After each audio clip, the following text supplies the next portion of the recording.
At first she was happy, hugging it tight. Then she suddenly froze. "Grandpa," she whispered, "what is this?" I took a closer look and felt my face go pale. I started digging, and what I found inside made my blood run cold. 3 days later, the police showed up at my son's mansion, and the entire family empire began to crumble. My name is Harry Sullivan. I am 70 years old, and I spent 40 years of my life as a cargo inspector at the port of Newark.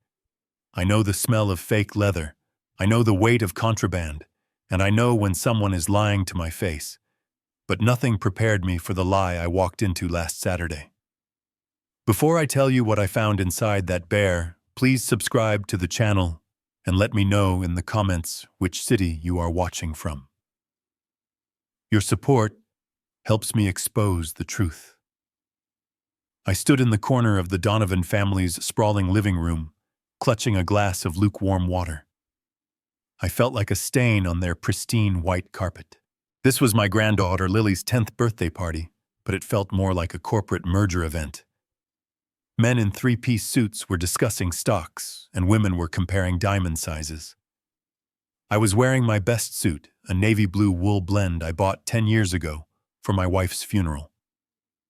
I had pressed it myself that morning, but standing next to Richard Donovan, I looked like a beggar. Richard is my son's father-in-law. He owns half the commercial real estate in the city. He walked over to me holding a crystal flute of champagne like it was a royal scepter. He looked me up and down, his eyes lingering on the slightly frayed cuff of my shirt. "Harry, so glad you could make it," Richard said, his voice loud enough for the nearby guests to hear. "I see you decided to go with the vintage look today. Very bold. Is that the same suit you wore to the wedding 12 years ago? You really get your money's worth, don't you?" A few guests chuckled. I felt the heat rise up my neck. I gripped my water glass tighter, my knuckles turning white. I wanted to tell him that this suit was bought with honest money, money earned by breaking my back in freezing warehouses, while he was likely bribing city officials for zoning permits. But I didn't. I swallowed my pride. I did it for Patrick, my son, and I did it for Lily. "It's good to see you too, Richard," I said, keeping my voice steady.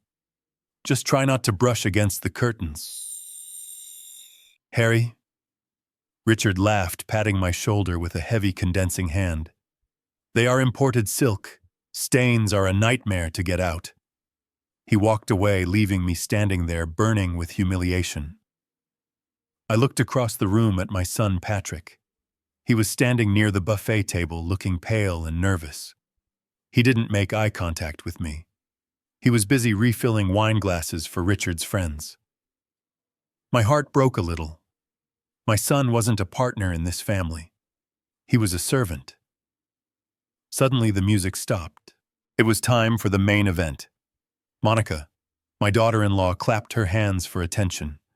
She looked stunning in a red dress that probably cost more than my car, but her smile never reached her eyes. "Attention, everyone," Monica announced. "We have a very special surprise for our birthday girl. Grandfather Richard and I have commissioned a custom gift flown in directly from Switzerland this morning." 2 waiters brought out a massive box wrapped in gold paper. Lily ran forward, her eyes wide with excitement. She tore open the paper. Inside sat a gigantic brown teddy bear. It was nearly as big as she was. The guests oohed and awed. "It is a collector's edition," Richard boasted, puffing out his chest. "Hand-stitched. Only 5 in the world." Lily wrapped her arms around the bear to hug it. I watched her face. I expected a smile. Instead, her expression faltered. She pulled back slightly, looking confused. She hugged it again tentatively, and then she looked at me. Her eyes were pleading. I set my glass down and walked over. The guests were too busy clapping to notice Lily's reaction, but I saw it. I always saw it. I knelt down next to her. "What is it, sweetie?" I whispered. "Grandpa," she whispered back, leaning close to my ear. "It smells funny. And it hurts."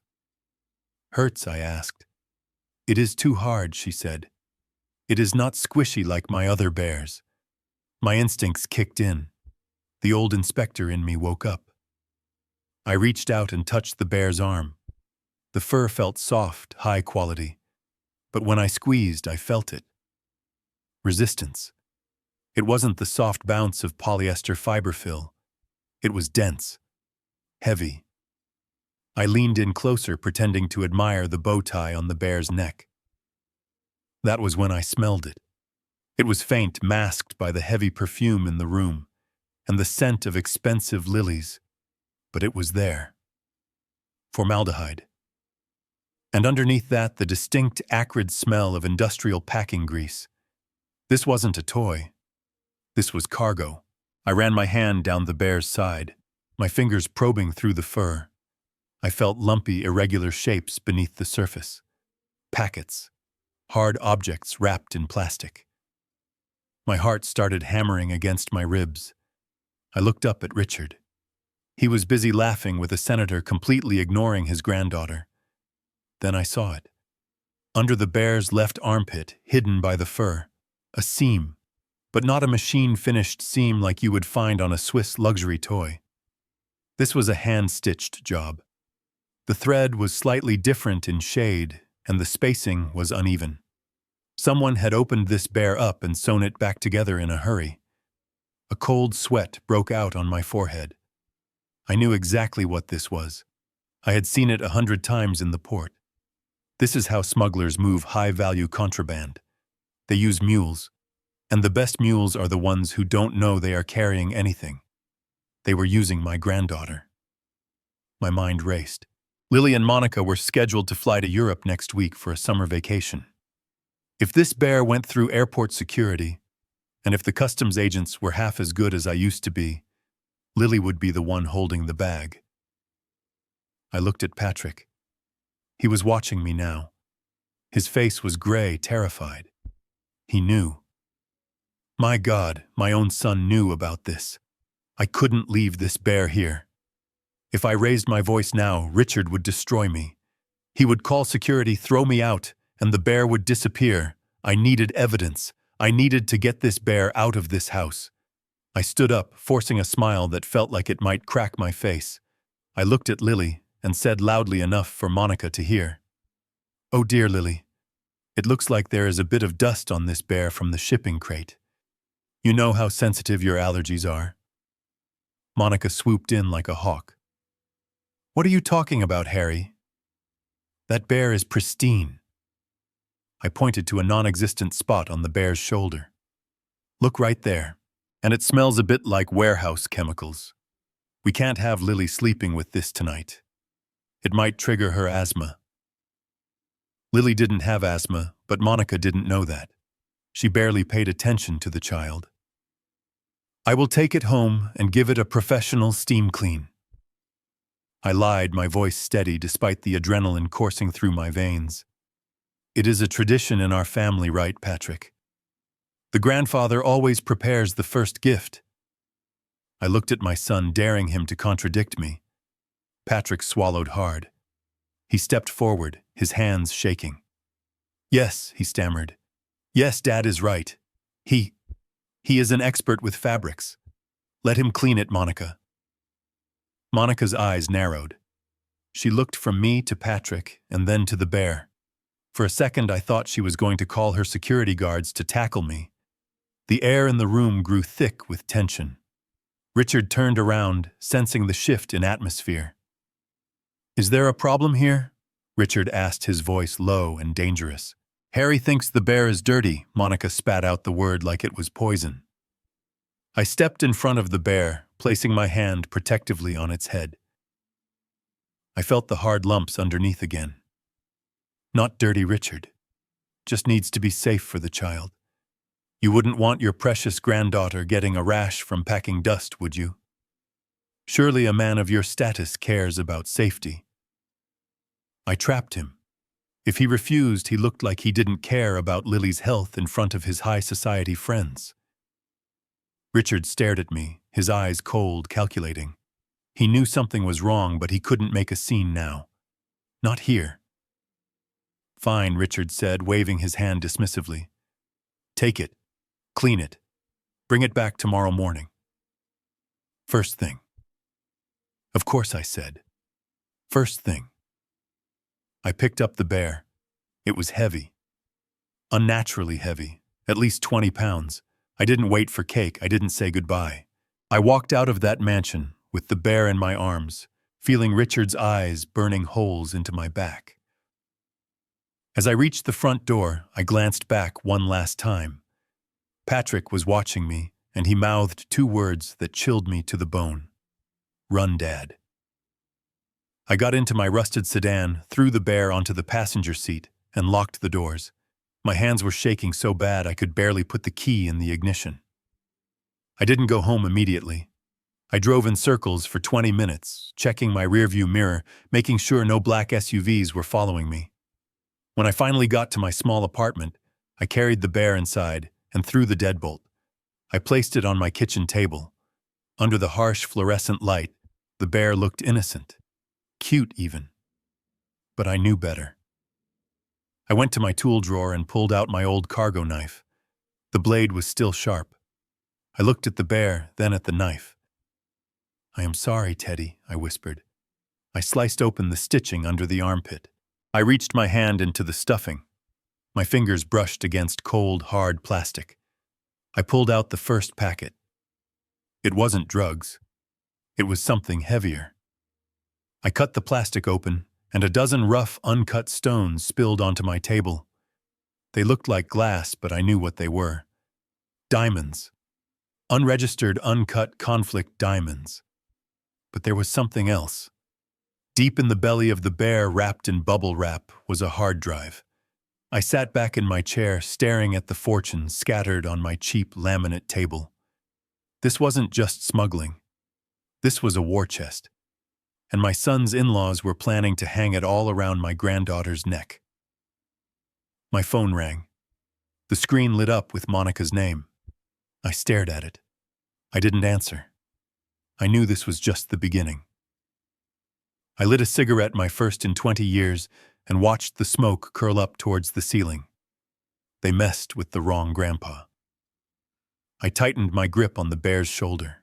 The synthetic fur felt slick under my sweating palms. I knew I had seconds before the shock wore off, and they realized I was holding their illicit fortune. I had to move. I had to get this thing out of the house, but I could not just run. Running is an admission of guilt. Running makes you a target. I had to walk out of there like a concerned grandfather, not a thief.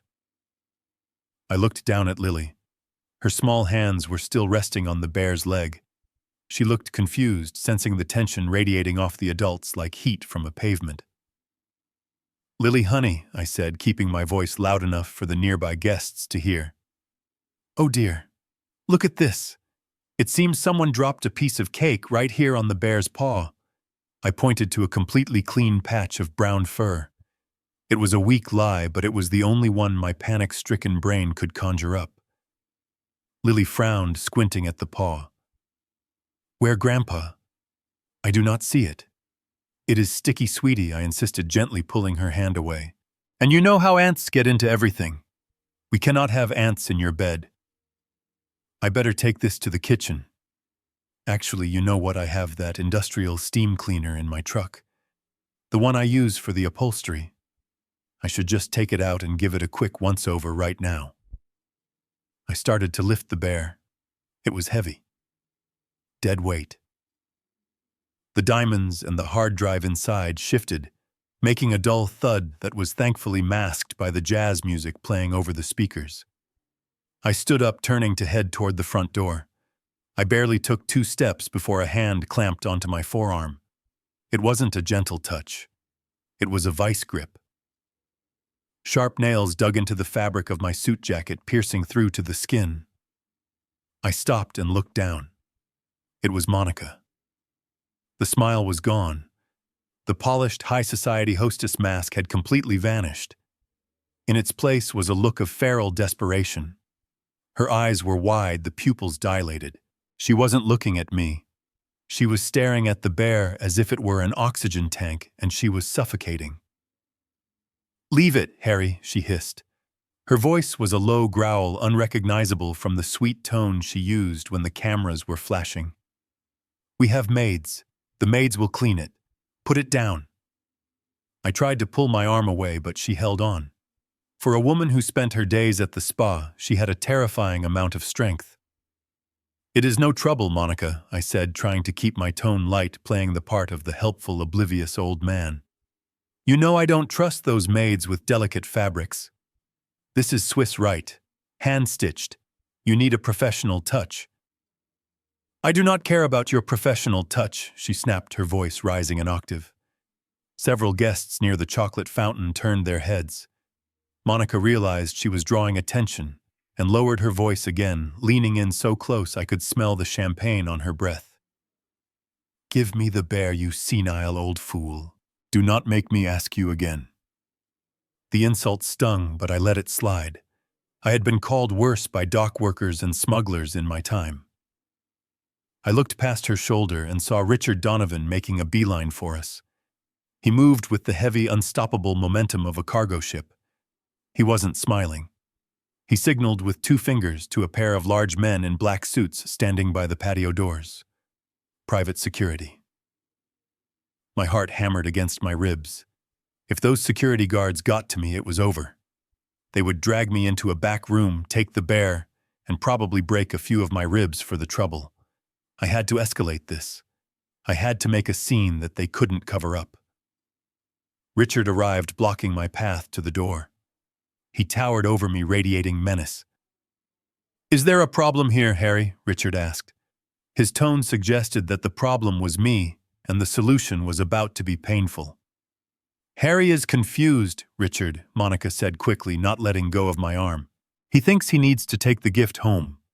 I told him he is mistaken." Richard nodded slowly. He stepped closer, invading my personal space. "Hand over the bear, Harry. The boys will help you to your car. You seem tired." The 2 security guards were closing in. 10 feet away. 5 feet. I looked at Richard, then at Monica, then at the room full of senators, business tycoons, and socialites. Rich people have one weakness greater than greed. They are terrified of embarrassment. They are terrified of anything that breaks the illusion of their perfect, curated lives. I needed to break the illusion. I suddenly jerked the bear upwards and then let out a sharp, pained cry. "Ouch!" I yelled. The jazz band stopped playing. The chatter in the room died instantly. Everyone froze. I dropped the bear onto a nearby display table with a heavy thud, clutching my hand, as if I had been stung by a hornet. "What is it?" someone asked from the crowd. I rubbed my thumb, grimacing in fake agony. I looked at Richard with wide, accusatory eyes. "There is a needle in there," I shouted, pointing a shaking finger at the bear. A metal needle. It went right into my thumb. Good Lord, it nearly broke off in my skin. I turned to the crowd, raising my voice to a theatrical level. "Is this safe for the child? There are sewing needles left inside the stuffing." Lily could have been blinded. Gasps rippled through the room. A woman in pearls covered her mouth. A man in a tuxedo frowned and whispered to his wife. The narrative shifted instantly. I wasn't the crazy old man stealing a gift anymore. I was the protective grandfather discovering a dangerous product flaw. Monica looked horrified. Not because of the lie, but because she saw the guests judging them. "That is impossible," Monica stammered, letting go of my arm. "It is custom-made." "Custom-made negligence," I countered, pressing my advantage. I turned to Richard. "You said this was from Switzerland. Since when do the Swiss leave packing needles in children's toys?" "This is a lawsuit waiting to happen, Richard." Richard's face turned a shade of purple I had never seen before. He looked at the guests, then at the security guards who had stopped, unsure of what to do. He looked at me, and I saw pure, unadulterated hatred in his eyes. He knew I was lying. He knew I was playing him. But he was trapped. If he forced me to leave the bear now, he would look like a monster who didn't care about his granddaughter's safety. He clenched his jaw so hard I thought his teeth would crack. He took a deep breath, forcing a stiff, terrifying smile onto his face. "My apologies, everyone," Richard boomed, addressing the room. "It seems there has been a manufacturing error." "Thank you, Harry, for catching it." He leaned in close to me, his voice dropping to a whisper that sounded like a death threat. "Get that thing out of here. Fix it. And if you say one word about this to anyone, you will regret the day you were born." I didn't flinch. I just nodded, acting the part of the dutiful servant. "I will take care of it, Richard. Do not worry. Lily is safe with me." I picked up the bear again. It felt heavier now, burdened with the weight of the victory I had just stolen. The security guards stepped aside, parting like the Red Sea. I walked through the silent room, feeling hundreds of eyes on my back. I didn't look at Monica. I didn't look at Lily. I just kept my eyes on the front door, counting the steps. 1, 2, 3. I pushed open the heavy oak doors and stepped out into the cool evening air. The valet was bringing my beat-up sedan around. I felt a wave of nausea hit me as the adrenaline began to fade, replaced by a cold, shaking fear. I had the evidence, yes, but I had also just declared war on the most powerful family in the city. I opened the passenger door and shoved the bear onto the seat, buckling it in as if it were a passenger. I walked around to the driver's side.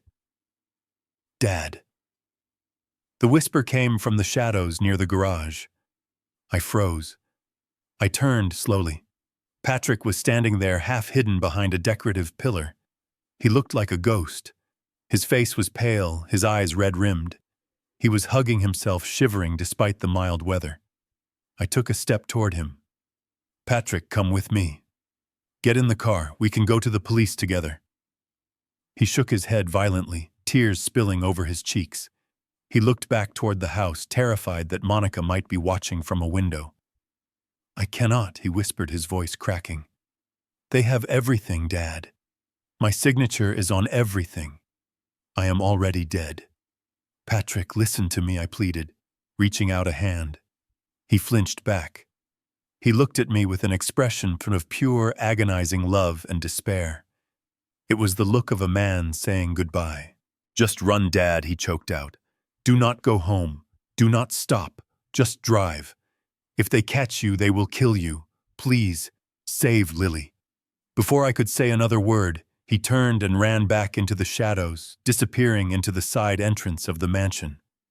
I stood there for a heartbeat, the sound of his begging echoing in my ears. "Run." I got into the car.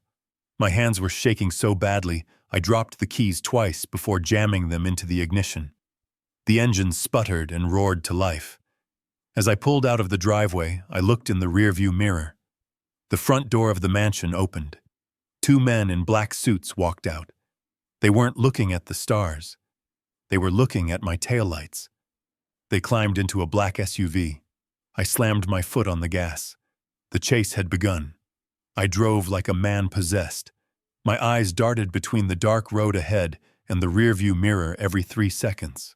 The streetlights blurred into long streaks of orange and white as I pushed my old sedan to its limit. Every pair of headlights behind me looked like a threat. Every shadow looked like a black SUV waiting to run me off the road. I did not take the direct route to my apartment. I knew better than that. I took 3 left turns, circled a block in the industrial district, and cut through a gas station lot just to make sure I wasn't being tailed. My heart was pounding against my ribs like a sledgehammer, but my hands were steady on the wheel. Fear is a luxury I could not afford right now. When I finally pulled up to my building, I didn't park in my usual spot. I parked 2 blocks away in the shadows of a closed laundromat and walked the rest of the way, clutching the bear against my chest like it was a bomb that could go off at any second. My neighborhood is not like the Donovan's gated community.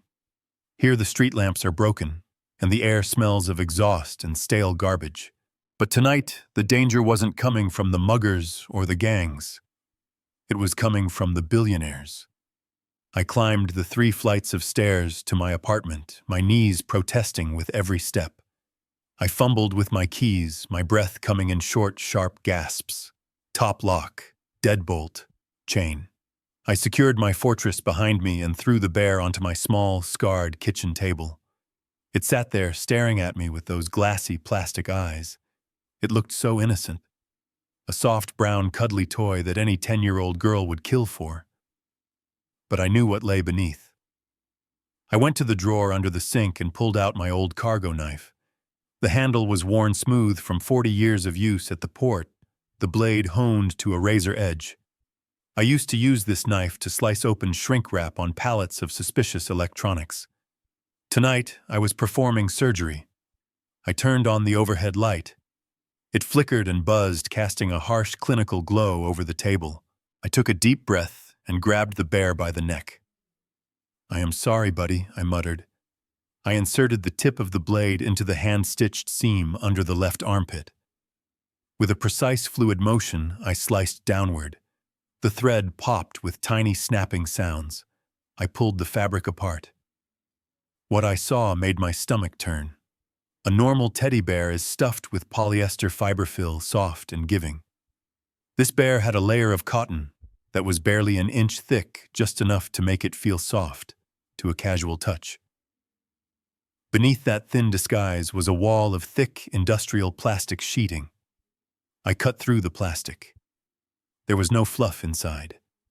The entire torso of the bear was packed tight with vacuum-sealed bags. I pulled the first one out. It was heavy, dense, and cold. I sliced the corner of the bag and poured the contents into my hand. They tumbled out onto the table, clicking against the wood like hail. They looked like dull, cloudy pieces of glass to the untrained eye. But I am not untrained. I picked one up and held it to the light. I saw the distinct crystal structure, the way it refracted the weak light of my kitchen bulb. These were diamonds. Rough, uncut, unregistered diamonds. I let out a low whistle. In my hand, I was holding more money than I had earned in my entire life. And there were 5 more bags inside the bear. I set the stone down and dug deeper. My hand brushed against something metallic wrapped in bubble wrap near the bear's spine. I pulled it out. It was a black external hard drive taped securely to a battery pack to keep its internal clock running. I sat back in my chair, staring at the loot spread across my table. My mind flashed back to the port of Newark in the late 90s. We used to catch smugglers trying to bring in contraband in hollowed-out car engines and crates of bananas in false bottoms of suitcases. But the smartest ones, the ones who were truly evil, used what we called innocent passage. They would hide drugs or gems in the luggage of a family traveling with children, or in the toys of a kid. Why? Because customs agents are human. We hesitate to tear apart a crying child's favorite doll. We hesitate to delay a tired mother. It is a psychological blind spot, and the Donovans were exploiting it. They were going to send Lily through customs with this bear. If she had been stopped, if a dog had sniffed out the residue on the bags, my granddaughter would have been the one in handcuffs. She would have been the decoy while Richard and Monica walked away clean. Rage, hot and blinding, surged through me. I wanted to drive back to that mansion and burn it to the ground. But I forced myself to stay calm. Anger makes you stupid. Information makes you dangerous. I grabbed the hard drive and walked over to my desk in the corner of the living room. My computer was an old tower PC, slow and noisy, but it was completely offline. I never connected it to the internet, a habit from my days of handling sensitive insurance files. I plugged the drive in. The computer whirred and groaned. The screen flickered to life. A window popped up. The drive was encrypted, but the password hint was simply the date of my son's wedding. Arrogance. They were so arrogant they didn't think anyone would ever find this. I typed in the date. The folder opened. I clicked on the first file. It was a spreadsheet titled Project Phoenix. I scrolled down, my eyes widening with every line. It was a ledger. A list of bribes paid to city council members, zoning inspectors, and even a few judges. Millions of dollars aimed at approving a new luxury waterfront development that violated every environmental law in the state. But that wasn't the worst part. I opened a folder named Legal Structure. I needed to know who was signing the checks. Who was the face of this criminal enterprise? A PDF document opened on the screen.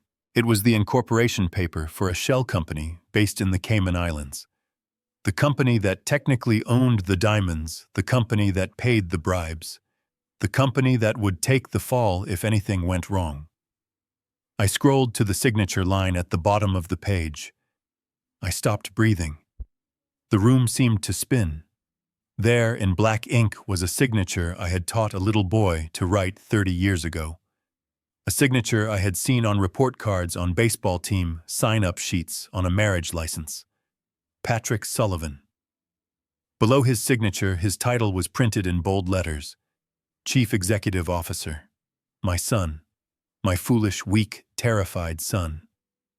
He wasn't just a victim. On paper, he was the mastermind. Richard and Monica had set him up perfectly. They kept their names off everything. If this bear was found, if these files were discovered, Richard Donovan would claim he knew nothing. He would say his son-in-law was a rogue operator using the family business to launder money. Patrick would go to federal prison for the rest of his life. Richard would keep his empire. And Lily would be raised by the monsters who orchestrated it all. I stared at the screen until my eyes burned. The betrayal was so complete, so meticulously planned, it was almost beautiful in its cruelty. They had spent years grooming Patrick for this moment, turning him into the perfect scapegoat. I reached into my pocket and pulled out my flip phone. I needed to make a call, but my hands were shaking too hard to dial. I looked at the screen again, at my son's name. Run, Dad. He knew. When he told me to run, he wasn't trying to save me. He was trying to save the only person who could save him. I was about to pull the drive out when the screen flickered. A new window popped up. It wasn't a file. It was a live tracking program. A map of the city appeared with a blinking red dot moving rapidly down the highway. I zoomed in. The red dot was moving toward my neighborhood. I looked at the bear on the table. I grabbed the knife and sliced deeper into the stuffing past where the hard drive had been. Buried deep in the leg of the bear was a small black disc, a GPS tracker. They weren't just following me. They were hunting me. And they were 5 minutes away. The phone rang in my hand, vibrating against my palm like a captured insect. The screen flashed the name Monica again and again. It was not a request. It was a summons. I looked at the GPS tracker dug out of the bear's leg, then at the diamonds scattered across my table, and finally at the phone. I pressed the answer button and held it to my ear. I did not say hello. I just listened to the silence on the other end, waiting for her to break it. "You are a difficult man to kill," Harry Monica's voice came through the speaker. She sounded calm, almost bored. It was the voice she used when she was ordering staff around at the country club, not the voice of a woman whose criminal empire had just been exposed. "I am not dead yet, Monica," I replied, my voice raspy from the smoke of my cigarette. "And neither is the evidence. I have the hard drive. I have the stones.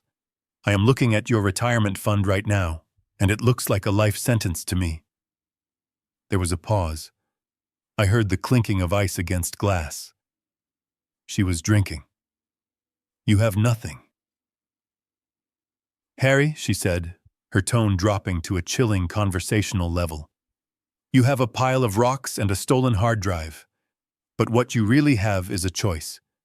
You can be a hero and go to the police, or you can be a father and save your son." I gripped the phone tighter. "What are you talking about?" "Check your email, Harry. I just sent you a little document. Consider it an appetizer." I moved the phone away from my ear and looked at the computer screen. A new notification popped up in the corner. I clicked it. It was a PDF file attached to a blank email. I opened it. It was a bank transfer authorization. $5 million moved from a corporate account to an offshore shell company. The date was 2 days ago, and the signature at the bottom, authorized by biometric verification, was Patrick's. I put the phone back to my ear. My stomach churned. "You see it, don't you?" Monica asked softly. $5 million in embezzled construction funds. That is a federal crime, Harry. Wire fraud, money laundering. And guess whose fingerprints are digital and physical on every single transaction? Not mine, not Richard's, Patrick's. "You set him up," I whispered, the realization hitting me harder than a physical blow. "We gave him a title, Harry. We made him CEO. We gave him a nice office and a fancy pen, and he was so desperate to make you proud, so desperate to be the big man that he signed whatever we put in front of him. He never read the bylaws. He never checked the accounts. He just signed his name and smiled." My hand shook uncontrollably. I looked at the signature on the screen again. I remembered when Patrick was 7 years old, sitting at this very kitchen table, sticking his tongue out in concentration as he learned to write his name in cursive. I had been so proud. I had told him that his name was his bond, that a man's signature was his promise, and they had used that against him. They had taken his trust, his desire to please, and turned it into a weapon. They hadn't just married him for cover. They had been grooming him for prison since the day they met. He was their insurance policy. If the ship went down, Patrick was the one chained to the anchor. "You are monsters," I spat into the phone. "We are businessmen," Harry, Monica corrected. "And right now we are negotiating. Here's the deal. You bring the bear back to us. All of it. The stones, the drive, the tracker. You bring it to the old shipyard warehouse in 1 hour. If you do, we destroy this document. We let Patrick walk away with a slap on the wrist for negligence. We pay off the lawyers. He goes free. And if I don't?" I asked, dread pooling in my gut. "If you go to the police," Monica's voice turned razor sharp, "if you even think about handing that drive over to a Fed, I will release this document to the district attorney myself. I will testify that Patrick was the mastermind, and that Richard and I were just innocent investors. Who do you think the jury will believe? The billionaire philanthropist family, or the failed son of a dock worker with a gambling problem? Patrick will die in prison, Harry. He will not survive a week in a federal penitentiary, and you know it." The line went dead. She didn't wait for an answer. She didn't have to. She knew she had me. I dropped the phone onto the table. It clattered against the diamonds. I put my head in my hands, breathing hard. The room felt like it was shrinking. I looked at the bear, its insides spilled out like a gutted fish. I had the evidence to put Richard and Monica away for life, but the cost was my own son. They had anticipated everything. They knew I would check the bear. They knew I would find the drive. They counted on it. This wasn't a mistake. It was a trap. If I kept the evidence, Patrick went to jail. If I returned it, they went free to abuse my granddaughter and probably kill me and Patrick once they had the stones back. I stood up and paced the small kitchen. The linoleum floor was peeling in the corners. The faucet dripped. This was my life.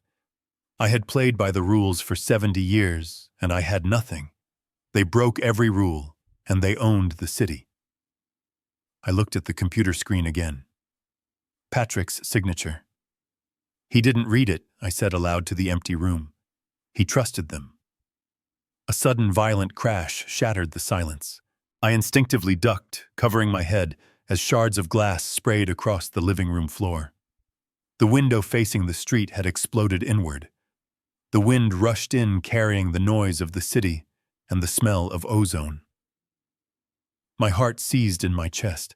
I scrambled behind the refrigerator, grabbing the knife from the table. I waited for gunfire.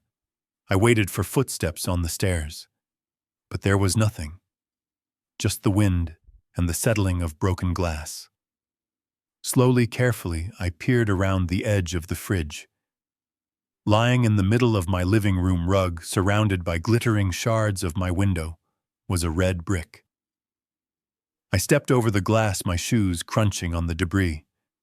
I picked up the brick. It was heavy, rough, and cold. Wrapped around it with a rubber band was a piece of expensive cream-colored stationery, the same paper they used for wedding invitations. I pulled the note free and unfolded it. The handwriting was elegant, swooping calligraphy. It was Monica's handwriting. Warning number 1. Next time it is fire. I ran to the broken window and looked down into the street. A black SUV was idling at the corner, its taillights glowing like demon eyes in the darkness. As I watched, it slowly pulled away, disappearing into the night. They weren't 5 minutes away. They were here. They were watching me right now. They could have thrown a Molotov cocktail. They could have come up the stairs and put a bullet in my head. But they didn't. They wanted me to be afraid. They wanted me to know that my fortress was made of paper. I looked at the clock on the microwave. 55 minutes left. I looked at the bear. I looked at the diamonds. And then I looked at the picture of Lily taped to my refrigerator door. She was smiling, holding an ice cream cone, completely unaware that her family was a den of vipers. If I gave the bear back, I saved Patrick, but I lost Lily. Monica would take her away, mold her, turn her into another monster or another victim. If I fought, I risked burying my son. But standing there, holding that brick, feeling the cold wind on my face, something inside me shifted.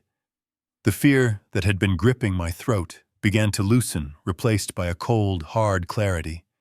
They thought they were dealing with a frightened old man who would do anything to protect his cub. They forgot that I was an inspector. My job wasn't just to find the rot. My job was to cut it out. I am not going to negotiate, I whispered to the empty street. I walked back to the table. I didn't pack the diamonds back into the bear. Instead, I went to the fish tank in the corner of the living room. It had been dry for years, filled with blue and clear glass pebbles that I used to think looked pretty. I reached in and grabbed a handful of the glass stones. I held a real diamond in one hand and a piece of aquarium glass in the other. Under the dim kitchen light, they looked almost identical. Monica wanted her bear back. I would give it to her, but I was going to make sure that when she opened it, she found exactly what she deserved. I had 40 minutes to pull off the biggest switch of my life, and I needed help. I picked up the phone again and dialed a number I hadn't called in 10 years. A man who owed me a favor. A man who hated the Donovans almost as much as I did. It rang once. "Hello," a gruff voice answered. "Lieutenant," I said. "It is Harry. Wake up. We have a war to start." I hung up the phone with Lieutenant Miller. He did not ask questions. He did not ask if I was sure. He just asked for the time and the place. That is the thing about the men I used to work with. We didn't bond over golf or cocktails. We bonded over cold nights on the docks, watching for shadows that moved wrong. Miller was ready. The trap was set. But there was one more call I had to make. The hardest one. I looked at my phone. My thumb hovered over my son's name. I was angry at him, yes. I was furious that he had let himself become a puppet for these monsters. But beneath the anger, there was a gnawing question that I couldn't silence. Patrick was weak, maybe. He was soft, certainly. But he wasn't evil. And he loved his daughter. There had to be something else. Something more than just debt or ambition that kept a man under the thumb of a family that treated him like a dog. I pressed the call button. It rang for a long time. I was about to hang up, thinking he might have been caught, when the line clicked open. "Dad." His voice was a whisper, shaking so hard it sounded like he was standing in a blizzard. "Dad, where are you? Please tell me you are halfway to the state line." "I am not running, Patrick," I said, my voice steady. "I am finishing this." There was a choked sob on the other end.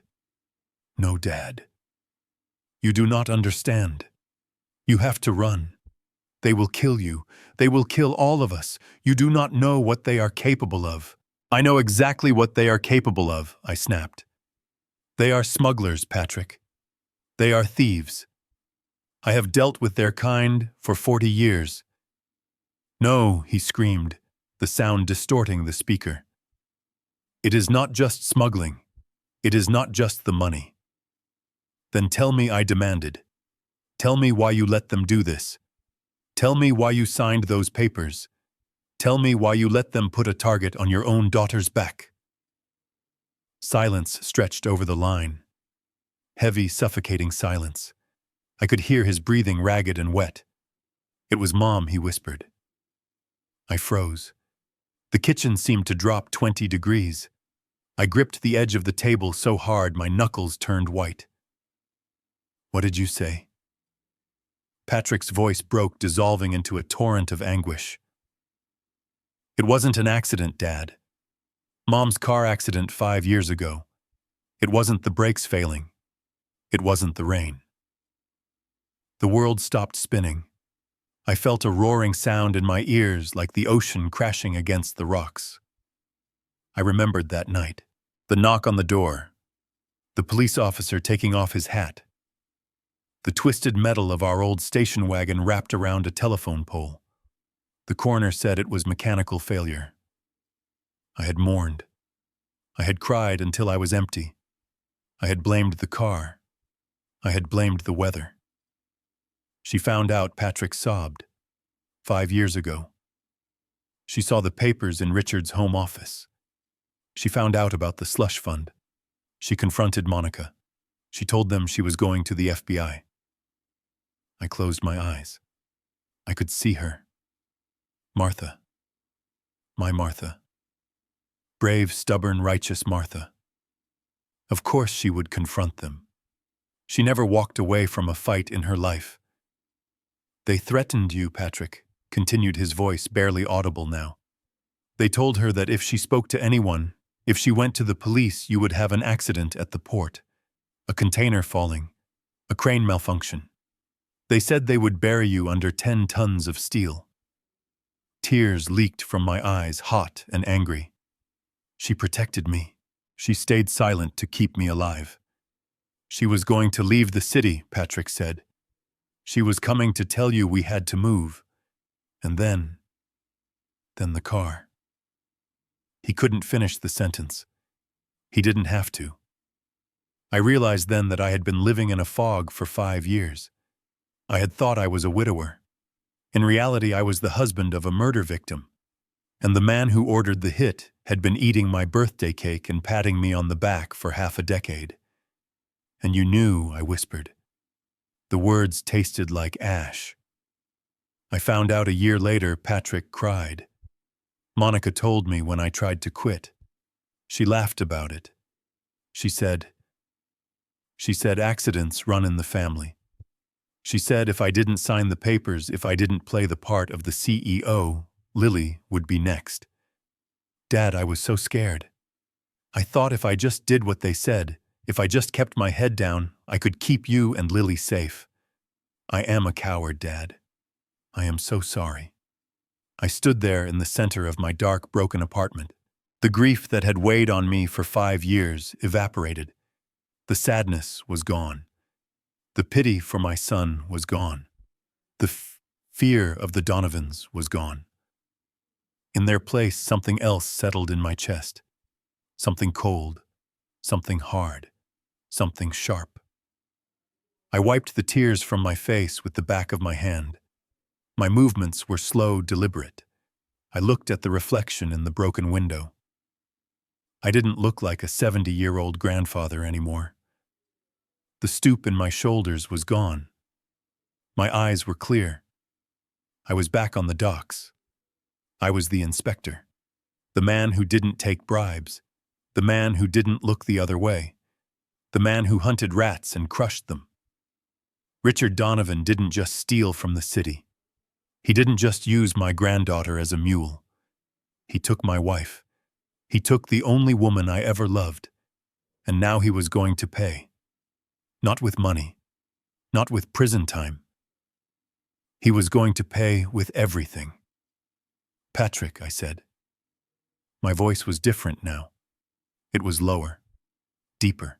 It was the voice I used when I caught a captain lying about his manifest. It was a voice that brokered no argument. Patrick stopped crying. He must have heard the change too.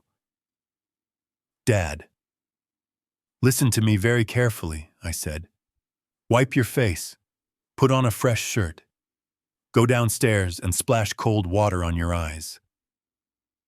Dad, what are you going to do? He asked, a tremor of fear returning to his voice. I am done running, Patrick, and I am done hiding. They want the bear. I am going to give it to them. But they will kill you, he stammered. No, I said coldly. They are going to try. But they made a mistake. They thought they broke me when they killed your mother. They thought they broke you by threatening your daughter. But all they did was clear the deck. I reached out and picked up the bag of glass stones from the table. I poured them into the open belly of the teddy bear. They clattered in, sounding just like the diamonds. I shoved the fake hard drive in deep, packing the thin cotton around it. I grabbed a needle and thread from my sewing kit. My hands were steady as a surgeon's rock. I began to stitch the seam closed. In and out. In and out. Every stitch was a promise. Every knot was a vow. Patrick.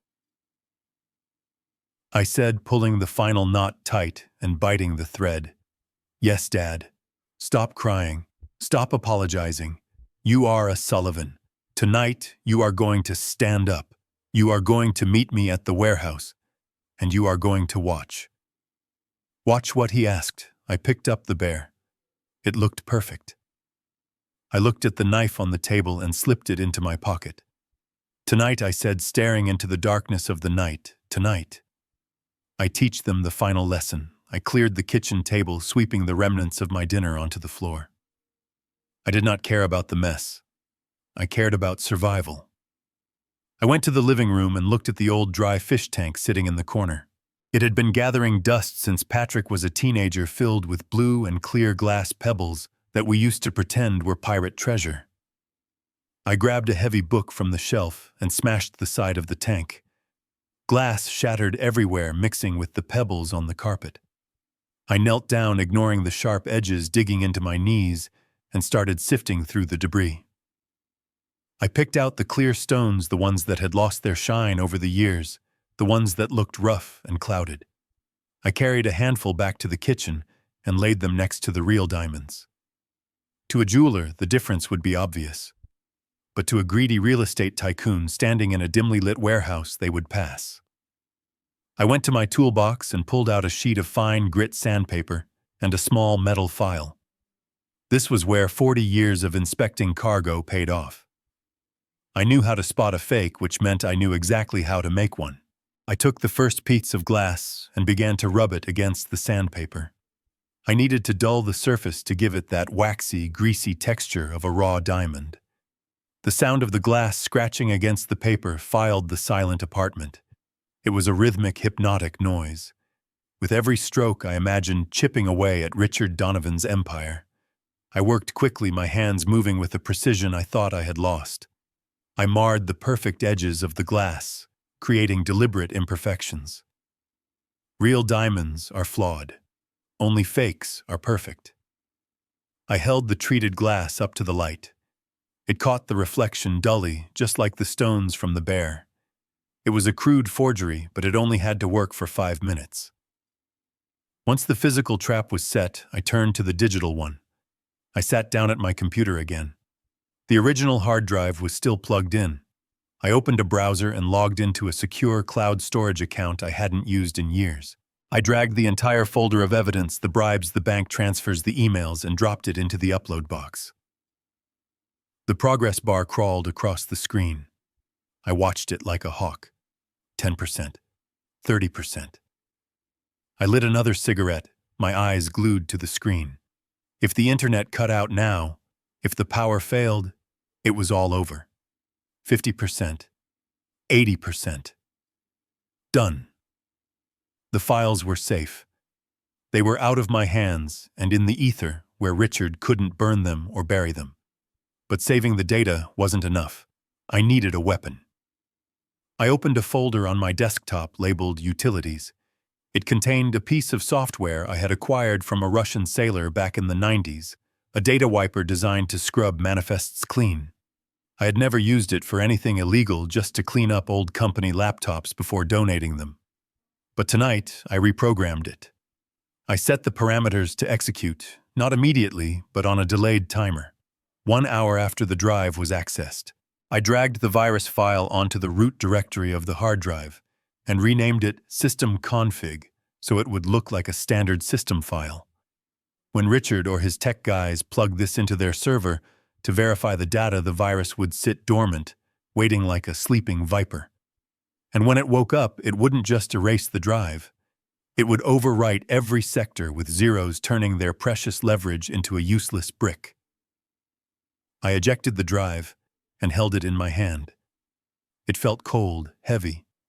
It contained the power to destroy a dynasty. I wrapped it back in the bubble wrap and taped it securely. Then I took the pile of sanded glass stones and the fake drive and stuffed them into the open cavity of the teddy bear. I packed the thin cotton stuffing back in, pushing it into the corners to hide the lumps. I threaded a needle with brown thread that matched the fur. My hands were steady. I stitched the seam closed, following the original needle holes as best I could. I tied off the knot and bit the thread. I fluffed the fur over the scar. It was invisible. The bear looked exactly as it had when it arrived at the party. It was a Trojan horse filled with glass and poison. My phone buzzed on the table, vibrating against the wood. I stared at it. The screen lit up with a text message from Monica. I didn't want to look, but I had to know. I picked it up. "You have 30 minutes, Harry. Do not make us send a team to pick up Lily. She is sleeping so peacefully right now." The blood roared in my ears. The world narrowed down to those words. They were threatening a sleeping child. They were threatening Lily. I felt a cold, white-hot rage expand in my chest, pushing out the fear, pushing out the hesitation. It was a physical sensation, like a steel rod being inserted into my spine. They had crossed the line. They had touched the one thing in this world that was pure and innocent, and in doing so, they had signed their own death warrants. I didn't reply. I didn't need to. I slipped the phone into my pocket. I grabbed the bear by the arm. I walked to the door, stepping over the broken glass of my window without looking down. I wasn't Harry the retiree anymore. I wasn't Patrick's disappointed father. I was the storm that was coming for them. I walked down the stairs, my footsteps heavy and deliberate. I got into my car and threw the bear onto the passenger seat. I started the engine. It coughed and sputtered, then roared to life. I gripped the steering wheel. My knuckles were white. "You want the bear, Monica?" I whispered to the empty car. "You can have it, but you are going to choke on it." I pulled out onto the street, the tires screeching against the asphalt. I didn't check my mirrors this time. Let them follow me. Let them see me coming.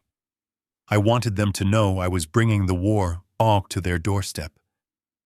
I drove toward the harbor, toward the dark water, and the rusting cranes, toward the place where I used to be a king. And tonight I was going to reclaim my crown. I pulled my car over to the curb under the flickering orange glow of a street lamp. The engine idled roughly, shaking the dashboard, a constant reminder of the poverty I had chosen. I needed to make one final call before I drove into the lion's den. I had already alerted Lieutenant Miller that a storm was coming, but I hadn't given him the ammunition yet. I looked at the digital clock on the dashboard. It was 10:30. I had less than 30 minutes to get to the warehouse. I picked up my phone and dialed Miller's personal number again. This time I wasn't calling for a favor. I was calling to set up a dead man's switch. "Tom," I said when he answered. "I just sent a link to your secure email. Do not open it yet." Harry Miller's voice was gruff, thick with sleep and worry. "What is going on? You sounded like you were going to war earlier." I am, I replied, staring at the rain beginning to mist on my windshield. Listen to me carefully, Tom. That link connects to a cloud server. Inside, you are going to find everything. The bribery ledgers, the offshore accounts, the names of every politician Richard Donovan has bought in the last 10 years. And you will find the proof that they murdered my wife. There was a heavy silence on the line, then a sharp intake of breath. Martha, yes, I said, my voice cracking slightly before I hardened it again. They killed her, Tom. And tonight, they are going to try to bury me and my son to keep it quiet. Harry, bring that evidence to the precinct right now, Miller urged. We can get protective custody. We can get the feds involved. Do not go down there alone. I laughed, a dry, humorless sound. The precinct. You mean the building where Richard Donovan pays for the annual Christmas party? You mean the place where the captain plays golf with him every Sunday? No, Tom. If I walk into that station with this hard drive, I will never walk out. The evidence will get lost in the evidence locker, and I will have a heart attack in a holding cell. I know how this city works. Miller was silent. He knew I was right. We were the dinosaurs, the last of a dying breed of civil servants who believed the badge meant something other than a license to collect rent. Do you remember 1998, Tom? I asked, watching a stray cat dart across the wet pavement. The container from Columbia Miller said instantly. The coffee shipment. Yeah. The coffee shipment that was actually filled with $20 million in cartel cash. We found it at 3 a.m. No cameras, no witnesses. Just you and me and a mountain of used bills. We could have taken a few stacks. Just a handful. Enough to pay off your mortgage. Enough to buy a house for Martha that didn't have a leaking roof. Nobody would have known. But we didn't, Miller said softly. We called it in. We called it in, I repeated, and we watched the feds come and take the credit. We went home to our cheap apartments and our bills, and we slept like babies because we were clean. That is why I am calling you Tom. Because you are the only man left in this city who I know for a fact cannot be bought. I paused, letting the weight of the past settle between us. If I do not call you by midnight, I said, my voice dropping to a whisper. If you do not hear my voice by 12:01, I want you to open that link.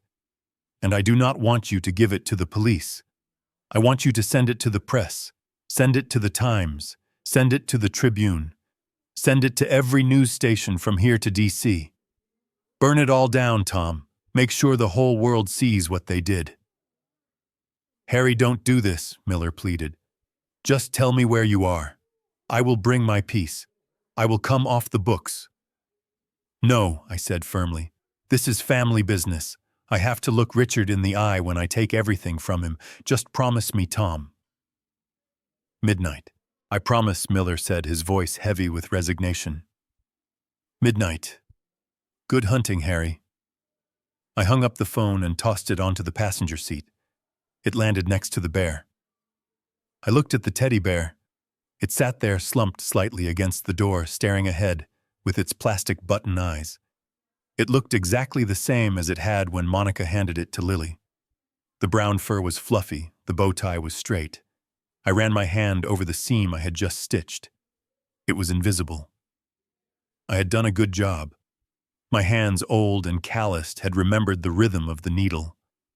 Inside that soft belly lay a mixture of aquarium glass and a digital virus that would wipe their empire off the map. It was a Trojan horse made of polyester and hate. I felt a strange sense of calm wash over me. For years I had felt powerless. I had felt like a failure because I couldn't give Patrick the life Richard could. I couldn't buy him a mansion or a sports car. I could only give him values, and I thought those values had failed him. But tonight I realized that my poverty was my armor. Richard had everything to lose. He had a reputation, a fortune, a legacy. I had nothing. I had an old car, a broken window, and a dead wife. A man with nothing to lose is the most dangerous man in the world. I reached over and patted the bear on the head, a gesture I used to do for Patrick when he was scared of the dark. "Okay, buddy," I whispered to the bear. "Let's go for a ride." I put the car in gear. The transmission clunked, a familiar, comforting sound. I pulled away from the curb, leaving the safety of the streetlight behind. The road ahead was dark, winding down toward the industrial district, where the skeletons of cranes loomed against the night sky like iron giants. I drove slowly, deliberately. I wasn't rushing anymore. I checked my reflection in the rearview mirror. The fear was gone from my eyes. The hesitation was gone. The old Harry, the quiet grandfather who sat in the corner at parties, had been left back in that apartment with the broken glass. The man driving this car was the inspector, and he was going to fail this shipment. I turned onto the long, lonely road that led to the shipyard. The smell of salt water and diesel fuel filled the car, the scent of my youth, the scent of my life. I saw the gate of the old warehouse approaching in the distance. A single light bulb burned above the entrance, surrounded by moths. A black SUV was parked in front of the gate, its engine running white exhaust, puffing into the cold air. They were waiting for me. I gripped the steering wheel tighter. I didn't slow down. I sped up. I wanted them to see that I wasn't creeping in. I was arriving. "I am coming for you, Richard," I said through gritted teeth, "and I am bringing hell with me." The road beneath my tires changed from smooth city asphalt to the cracked, uneven cobblestones of the industrial district.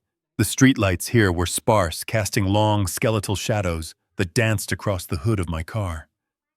I rolled down the window, letting the cold night air rush in.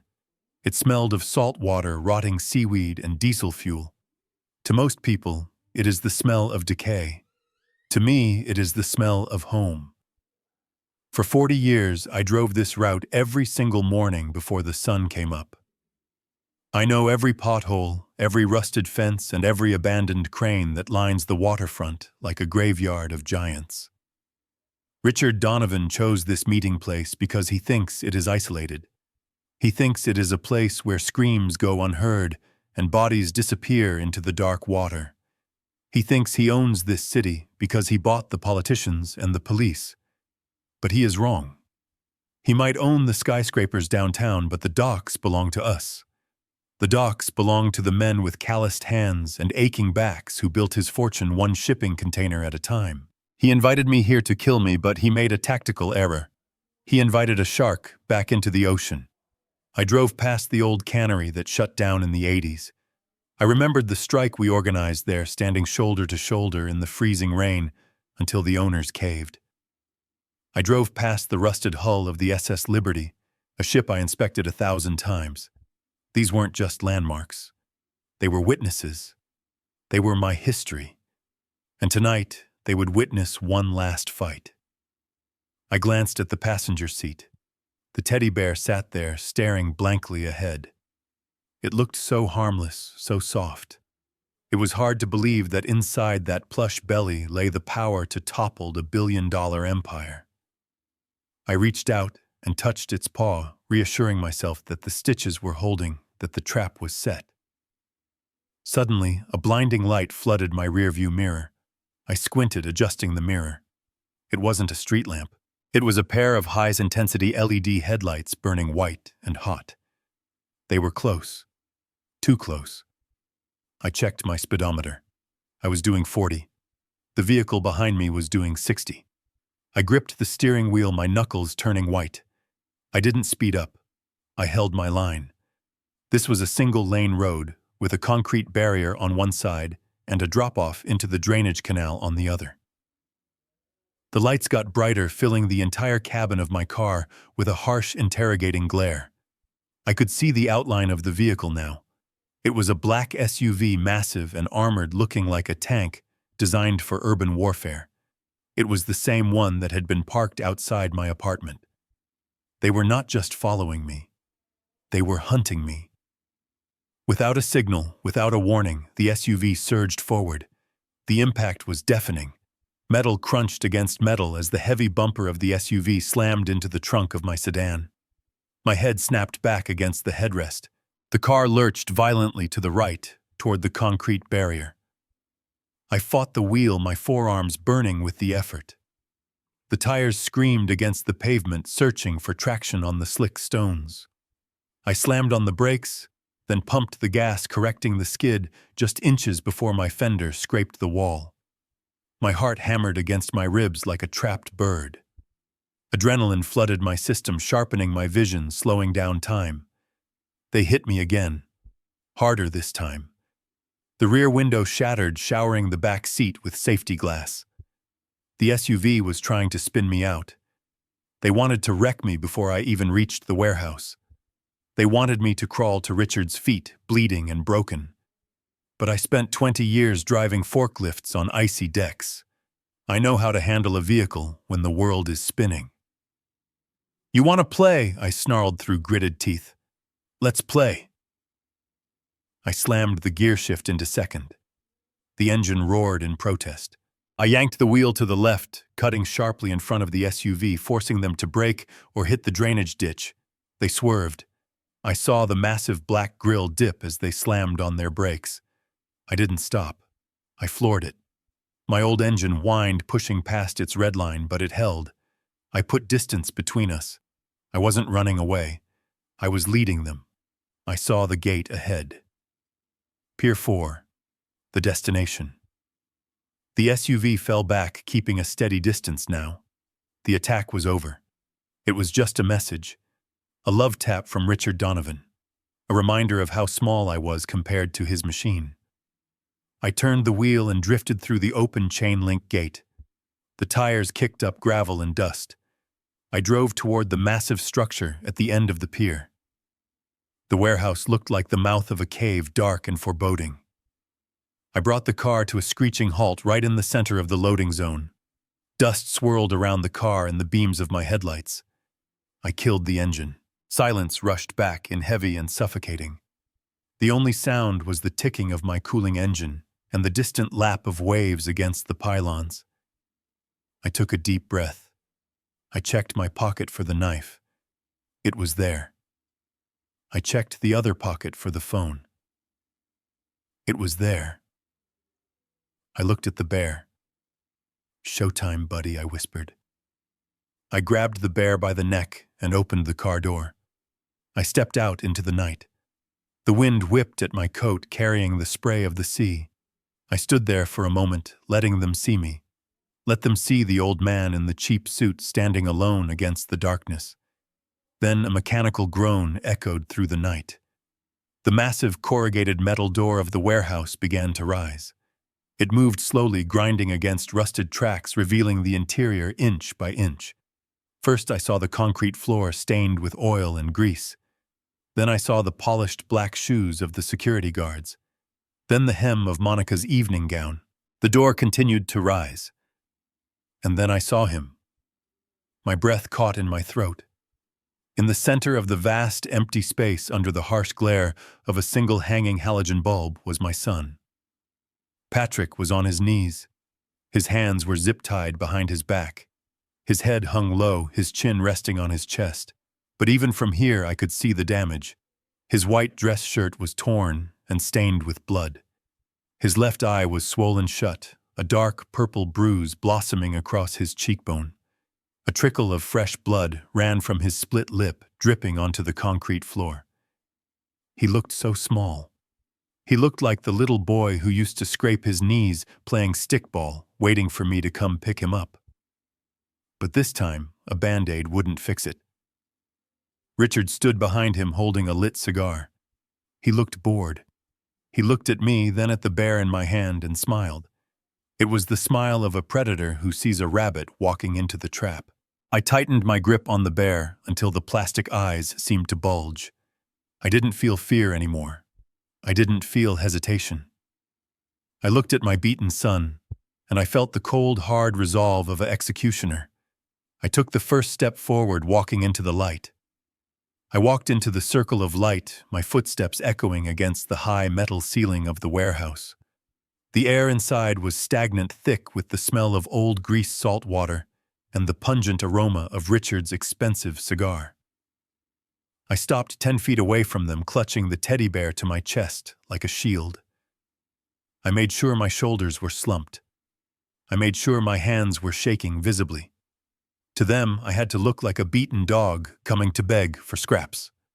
Richard took a slow drag from his cigar and exhaled a cloud of gray smoke toward the ceiling. He looked at me with a mixture of amusement and disgust, the way a man looks at a cockroach he is about to crush under his boot. "Look at you, Harry," Richard said, his voice booming in the empty space. "You look like something the tide washed in. Is that really the best you could do? A 20-year-old car and a suit that smells like mothballs." I lowered my head, staring at the concrete floor. I reached into my pocket, pretending to search for a handkerchief to wipe my sweating forehead. My fingers brushed against the cold metal of the digital voice recorder I had slipped in there before leaving the apartment. I pressed the record button. A tiny, silent vibration against my thigh told me it was running. "Please, Richard," I stammered, letting my voice crack with fear. "I just want my son back. I did what you asked. I brought the bear. Just let us go." Richard laughed, a low, rumbling sound that lacked any warmth. He walked around Patrick, who was still kneeling on the floor. Richard kicked the sole of Patrick's shoe casually, as if checking a tire. "You always were pathetic, Harry," Richard sneered. "You spent 40 years working on these docks, sweating for pennies, thinking that being honest would get you a gold medal. And look where it got you. Standing in a freezing warehouse with nothing to your name, while I built an empire."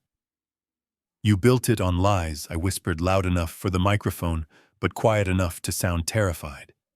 "You built it on smuggling." "I built it on opportunity," Richard corrected, stepping closer to me. The 4 security guards tensed their hands, hovering near the holsters under their jackets. Richard waved them off. He didn't see me as a threat. He saw me as a joke.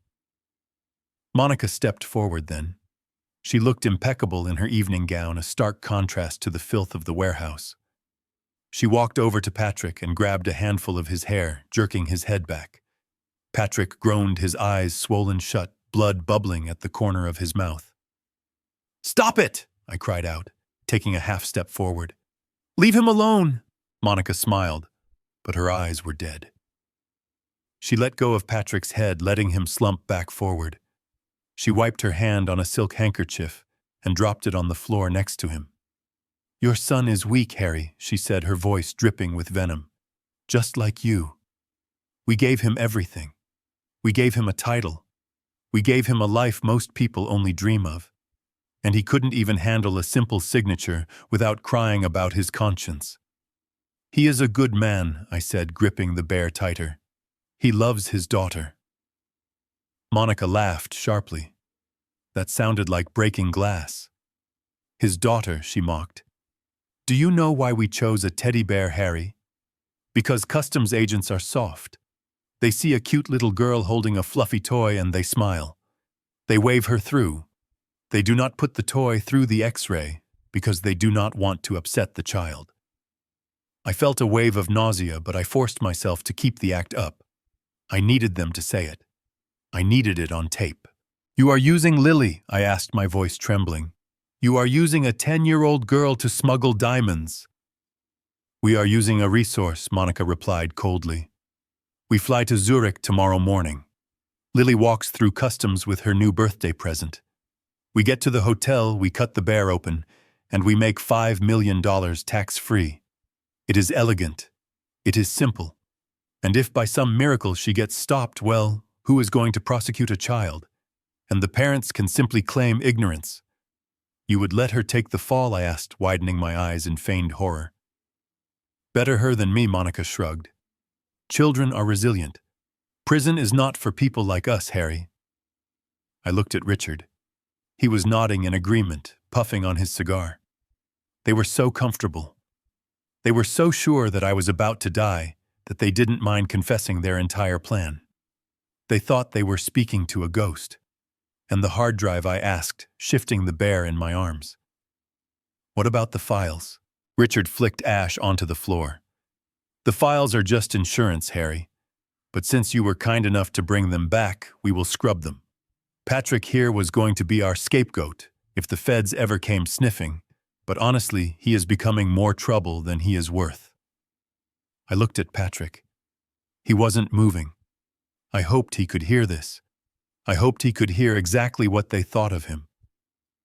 I hoped it burned the weakness right out of his soul. "So that is it," I said, my voice dropping to a whisper. "You get the diamonds. You get the evidence, and we get to leave."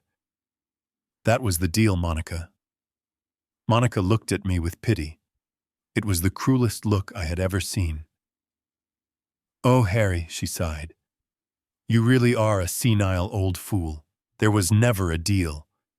Do you really think we would let you walk out of here after what you know? You and Patrick are going to have a tragic accident. A car crash on the way home, perhaps. Drunk driving. So sad." She turned to the largest of the security guards, a man with a scar running down his neck. "Check the merchandise," she ordered, her voice snapping like a whip. "Make sure it is all there. Then throw the old man off the pier. Make sure the fish get a good meal." The guard stepped forward, extending a massive hand. "Give it to me, old man," he grunted. I looked at the bear. I looked at Richard, who was already turning away, bored with the proceedings. I looked at Monica, who was checking her nails. I stopped shaking. I straightened my back. I took a deep breath, filling my lungs with the cold, damp air. "You want the bear?" I said, my voice suddenly steady, deep and loud. The change in my tone made Richard stop and turn back around. Monica looked up, confused. The guard hesitated for a fraction of a second. "Catch!" I shouted. I didn't hand it to him. I hurled the teddy bear with all my strength. It sailed through the air, a brown blur under the halogen light, heading straight for Richard's face. Richard flinched, raising his hands to protect his expensive suit. The bear hit him in the chest with a heavy thud, the weight of the glass and the hard drive knocking the wind out of him. He stumbled back, dropping his cigar. "Get him!" Monica shrieked, pointing at me. But I was already moving. I wasn't the prey anymore. The trap was sprung. The recording was made. And the Trojan horse was inside the walls. The bear hit Richard in the chest with a heavy, dull thud. He stumbled back a step, momentarily losing his balance, his expensive Italian leather shoes slipping on the greasy concrete floor. He caught himself against a rusted support beam, clutching the bear instinctively, before pushing it away as if it were contaminated. He brushed the invisible dust from his lapel, his face twisting into a sneer of pure contempt. "You possess a dramatic flair, Harry." Richard spat, straightening his tie. "But drama does not pay the bills. And it certainly does not save lives." He gestured sharply to the large security guard with the scar. "Open it." The guard stepped forward, picking up the bear from where it had fallen. He pulled a serrated combat knife from his belt. The blade caught the harsh halogen light, gleaming with a wicked promise. With one brutal motion, he plunged the knife into the bear's stomach and ripped upward. The sound of tearing fabric echoed through the silent warehouse like a scream.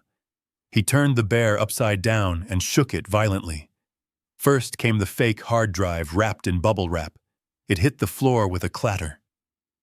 Then came the stones. They poured out in a cascading stream, bouncing off the concrete and scattering around Richard's feet like frozen rain. The sound was mesmerizing. Click, clack, click. The music of pure greed. Richard's eyes widened. For a moment, he forgot about me. He forgot about Patrick. He dropped to one knee, ignoring the filth on the floor, and scooped up a handful of the stones. He held them up toward the hanging light bulb. I held my breath. This was the moment of truth. I had mixed the real diamonds. I found just 2 or 3 of them right at the top of the pile inside the bear, hoping gravity and luck would keep them accessible.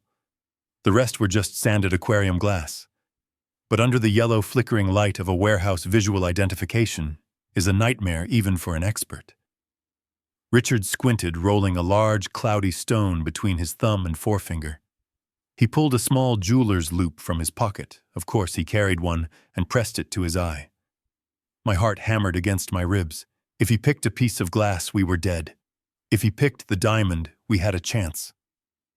He studied the stone for what felt like an eternity. The silence stretched thin taut as a piano wire. I watched a drop of sweat roll down the side of his face. Finally, he lowered the loop. A slow, predatory smile spread across his face. "It is beautiful," Richard whispered. "High clarity, uncut. This is the real deal." He stood up, letting the stones trickle back onto the floor, satisfied that his fortune was secure. He looked at me, his arrogance returning in full force. "I admit, Harry, I am surprised. I thought you might try something foolish, like keeping a few for yourself. But I suppose fear is a powerful motivator." He nodded to Monica. Monica didn't look at the diamonds. She was looking at Patrick. Her eyes were cold, devoid of any humanity. She reached into her clutch purse and pulled out a gun. It was a small, silver semi-automatic, sleek and deadly. She didn't point it at me. She pointed it directly at the back of Patrick's head. Patrick didn't see it. His head was still bowed, his spirit broken. But I saw it, and the sight of that black muzzle aimed at my son's skull made my blood turn to ice. "We have the money," Monica said, her voice steady. "Now we need the silence." She reached into her purse with her other hand and pulled out a folded document and a pen. She tossed them onto the floor in front of Patrick. "Sign it, Patrick," she ordered. Patrick slowly raised his head. He looked at the paper, then at the gun, then up at his wife. His left eye was swollen shut, but his right eye was filled with a confusion that broke my heart. "What is it?" he mumbled through his split lip. "It is a full confession, darling," Monica said sweetly, tightening her grip on the trigger. "It states that you acted alone, that you embezzled the funds without our knowledge, that you used the family accounts to smuggle contraband. It creates a lovely paper trail that exonerates Richard and me completely." "And if I sign it?" Patrick asked, his voice barely a whisper. "If you sign it, we leave. We get on our plane to Zurich, and you stay here. You go to prison for a few years. Harry can visit you on weekends. It is better than the alternative." She cocked the hammer of the gun. The metallic click was deafening. "And if I don't?" Patrick asked. "Then I blow your brains out right here," Monica said, her tone as casual as if she were choosing a dinner menu. "And then we kill your father. And then we tell the police it was a murder-suicide. Distraught father kills criminal son, then turns gun on himself. It is a tragedy, really. But the press will eat it up." I saw Patrick's shoulders slump. He looked at me. There was no hope in his eyes, only a profound apology.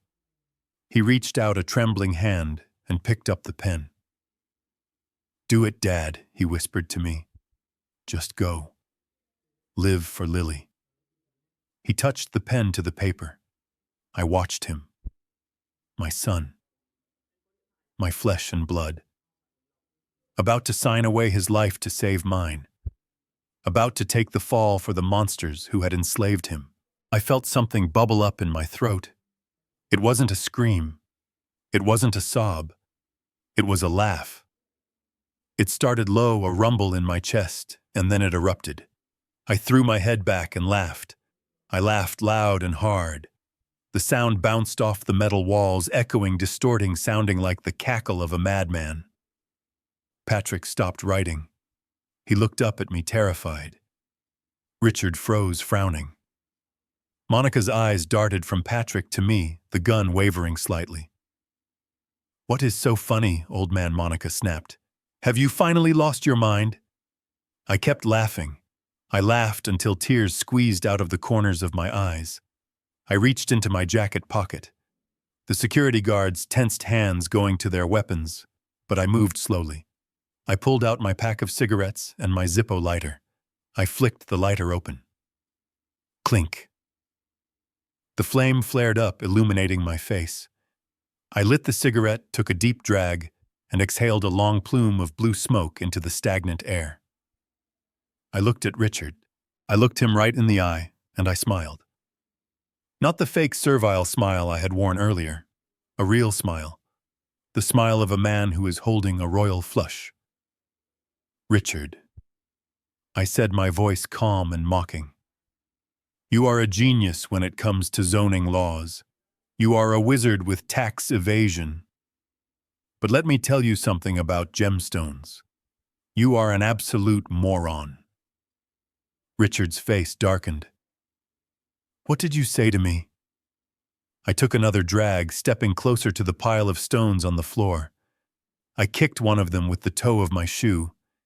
It skittered across the concrete, sounding like cheap plastic. I said, "You are stupid, Richard. You checked one stone. One. And because you are greedy and because you are arrogant, you assumed they were all real." I shook my head, chuckling softly. That is the problem with men like you. You see what you want to see. You see a fortune, so you do not look for the flaw. Monica stepped forward, the gun now pointed at my chest. What are you talking about, Harry? I pointed at the pile of glittering rocks. That isn't $5 million, Monica. That is about $20 worth of aquarium gravel from my living room fish tank. I spent the last hour sanding them down with 80 grit sandpaper to make them look rough. Richard looked down at the stones, his face draining of color. He dropped to his knees again, frantically grabbing handfuls of them. He brought them to his eyes, checking one, then another, then another. Glass, I said, my voice hardening. Glass. Glass. And oh, look, more glass. No, Richard whispered. No, that is impossible. I checked. I saw the refraction. You saw the one real diamond I put on top, I interrupted. The bait. And you swallowed it, hook, line, and sinker. I took a step toward Monica, ignoring the gun barrel staring me in the face. You think I would bring you the real evidence? You think I would hand over the only leverage I have to the people who murdered my wife? Silence slammed into the room. Patrick gasped, looking from me to Monica. The accusation hung in the air like smoke. You killed Martha, I said, my voice low and dangerous. You killed her because she found out. And you thought you could kill us too. Where are they? Monica screamed. Her composure cracked. Her hand was shaking now. Where are the diamonds, Harry? Tell me, or I swear to God I will put a bullet in your heart. I took a final drag of my cigarette and flicked the butt onto the floor. It landed next to the pile of fake stones, a tiny ember burning in the gloom. I checked my watch. It was 12:05. You can shoot me, Monica, I said, spreading my arms wide. You can shoot Patrick. But it won't change anything. Because the real diamonds and the real hard drive, with all your dirty little secrets, are not here. I leaned in, staring into her wild, panicked eyes. They are currently sitting in an evidence locker at the FBI field office in Newark, and the digital copies. They were just emailed to the New York Times 5 minutes ago. It was a lie. A massive, glorious lie. The diamonds were still in my apartment, hidden in a coffee can. The hard drive was destroyed. But they didn't know that. They only knew fear. And right now I was feeding them a banquet of it. You are lying, Richard roared, standing up. He looked frantic, sweat pouring down his face. He is bluffing, Monica. Kill him. Kill him now and we can find them. I didn't flinch. I laughed again. Go ahead, I challenged. Pull the trigger. Add 2 counts of first-degree murder to the racketeering charges that are already coming down the pipe. You think the police aren't on their way. You think I came here alone. I pointed to the roof. Listen. They all froze. Above the sound of the wind, above the sound of the waves, a new sound began to emerge. A low rhythmic thumping, getting louder, getting closer. It was the sound of my own heart beating in my ears, but to them, in their paranoia, in their panic, it sounded like a chopper. Game over, Richard, I whispered. Checkmate. Richard dropped to his knees, his expensive suit trousers soaking up the oil and filth of the warehouse floor. He grabbed a handful of the stones, bringing them so close to his eyes, I thought he might swallow them. He was trembling not with fear, but with a frantic, consuming denial. He brought the jeweler's loupe back to his eye, his hand shaking so violently he had to steady it with his other hand. He looked at one stone, then another, then another. I watched the color drain from his face, leaving it gray and waxy. He saw it. He finally saw what his greed had blinded him to moments before. He saw the microscopic scratches left by my sandpaper. He saw the tiny spherical air bubbles trapped deep inside the material bubbles that never form in natural diamonds, formed under the crushing pressure of the earth, but are common in cheap glass melted in a factory. Glass. Richard wheezed. He dropped the stones. They hit the concrete with the dull, mocking click of aquarium gravel. "It is all glass," he screamed, his voice cracking into a high-pitched shriek that tore through the warehouse. He looked up at me, his eyes bulging with veins popping in his forehead. "You ruined me. You filthy, miserable old man. You ruined everything." He scrambled backward away from the pile of worthless rocks, looking like a man waking up in a nightmare. "Kill him," Richard roared, pointing a shaking finger at me. "Kill them both, right now. Do not let them leave this building alive." The atmosphere in the warehouse snapped. The air, which had been thick with tension, suddenly exploded into violence. Monica let out a sound that was half sob, half growl. The mask of the sophisticated socialite fell away completely, revealing the terrified, vicious criminal beneath. She realized there was no flight to Zurich. There was no clean getaway. There was only prison or death, and she chose death. She swung the silver pistol toward me. Her eyes were wide and unblinking. She wasn't thinking about leverage anymore. She just wanted to erase the man who had destroyed her life. I stared down the barrel of the gun. I saw her finger tighten on the trigger. I saw the muscles in her forearm bunch. I am 70 years old. I cannot outrun a bullet. I cannot dodge. But I spent 40 years working in environments where heavy machinery could crush you in a second if you weren't paying attention. My reflexes aren't fast, but my situational awareness is perfect. Next to me, about 2 feet to my right, stood an old rusted 55-gallon oil drum. It was empty, acting as a trash can for the warehouse. In the split second before Monica fired, I didn't try to dive. I lashed out with my leg. I put every ounce of my old man's strength into a vicious kick, driving the heel of my heavy work boot into the hollow side of the metal drum. Boom! The sound was thunderous. In the enclosed acoustic space of the metal warehouse, it sounded exactly like a shotgun blast. Monica flinched. It was a primal, instinctive reaction. Her shoulders jerked up and her aim pulled wildly to the right. Bang! The gun went off. The bullet whizzed past my ear so close I felt the wind of its passage and slammed into a wooden pallet behind me, sending splinters flying into the air. The echo of the gunshot rang in our ears, leaving a high-pitched whine.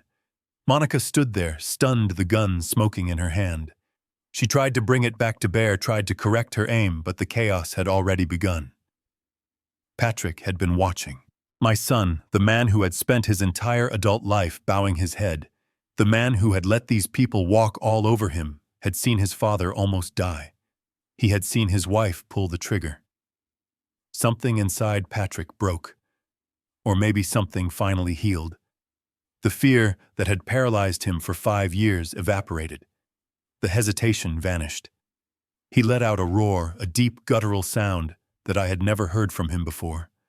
It was the sound of a cornered animal realizing it has claws. Patrick didn't try to stand up. His hands were still zip-tied behind his back. He used his legs. He launched himself forward from his kneeling position, propelling his body like a battering ram. He slammed headfirst into the midsection of the nearest security guard, the one with the scar who had cut open the bear. The guard hadn't expected it. He was focused on me and Monica. He went down hard, the air rushing out of his lungs with a wet whoosh. Patrick landed on top of him, thrashing, using his head as a weapon, headbutting the man in the face with reckless abandon. "Get off me!" the guard shouted, trying to grapple with the man he had dismissed as weak. Patrick rolled, kicking out blindly, tripping a second guard who was rushing toward me. "Dad, run!" Patrick screamed, his voice raw and bloody. I looked at my son. He was fighting. For the first time in his life, he was fighting back. I wasn't going to run. I looked around for a weapon. I grabbed a rusted metal pipe lying near the oil drum. I gripped it with both hands. Richard was scrambling on the floor, trying to reach for the gun that the fallen guard had dropped. "Do not touch it, Richard," I yelled, stepping forward and swinging the pipe. I didn't hit him, but I smashed it against the concrete inches from his hand. Sparks flew. Richard recoiled, scurrying back like a crab. Monica raised her gun again, her hands shaking so badly she couldn't steady the sight. "Stop it!" she shrieked hysterically. "Everyone stop it!" She aimed at Patrick, who was struggling on the floor with the guard. I raised the pipe, ready to throw it, ready to die to stop her. But before she could pull the trigger again, a sound began to fill the warehouse. It started as a low whine, then quickly ramped up into a deafening, piercing wail that vibrated in our teeth. Wee-oo, wee-oo, wee-oo. Red strobe lights mounted on the ceiling beams began to flash, bathing the warehouse in a chaotic, strobing crimson light. It wasn't the police sirens. Not yet. It was the building's fire alarm system. When I had entered the warehouse before I walked into the light, I had stopped by the main breaker panel near the entrance. I had pulled the manual fire alarm lever. But these old industrial systems have a delay. They have a 60-second pre-action cycle to prevent false alarms from halting work. Those 60 seconds were up. The noise was disorienting, overwhelming.